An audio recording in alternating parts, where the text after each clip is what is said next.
सादर नमस्कार। मैं उमेश, ग्राम पंचायत अधिकारी।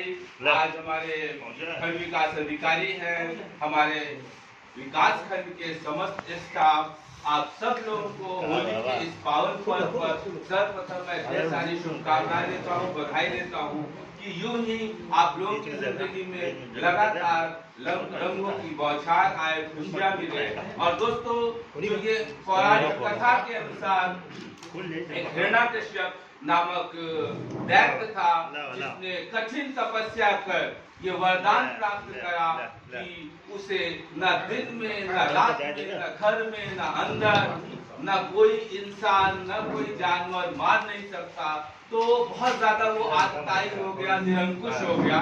तो उसका पुत्र प्रहलाद, जो कि भगवान विष्णु का बहुत बड़ा भक्त उपासक था, तो जब पता चला उस पिता को, दैत्य को, तो उसने अपने पुत्र को राजभवन में बुलवाया और बोला कि तुम्हारा सबसे बड़ा धर्म क्या है। उसने कहा भगवान शिव की उपासना। तब वो अत्यंत क्रोधित हुआ और उसने उसके वध के लिए तरह तरह के प्रयास किए, कभी पहाड़ से फिकवाया, कभी किसी राक्षस से, लेकिन हर बार वो जब बच गया तो उसे याद आया उसकी बहन होलिका, जिसे ये वरदान प्राप्त था कि अग्नि में वो जलेगी नहीं। तो उसने उसे तत्काल बुलाया। तो पहले तो उसकी बहन ने उसे समझाया कि अपने ही पुत्र का वध, जब उसने सारी कहानी बताई तो वो तैयार हो गई। तब बताया कि मेरे स्मरण करोगे जैसे ही तो मैं तुरंत प्रकट होंगी।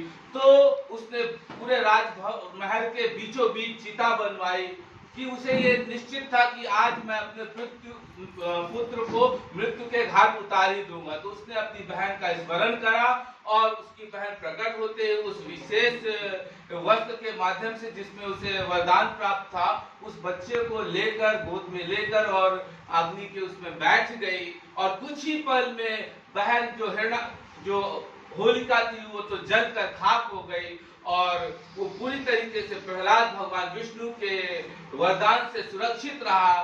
तो इससे ये पता चलता है कि बुराई का अंत ही होता है और अच्छी चीजों की सदैव विजय होती है। इसी के साथ आप सब लोग इतने ध्यान से सुने, आप समस्त स्टाफ को पुनः धन्यवाद और होली की ढेर सारी शुभकामनाएं। Thank you.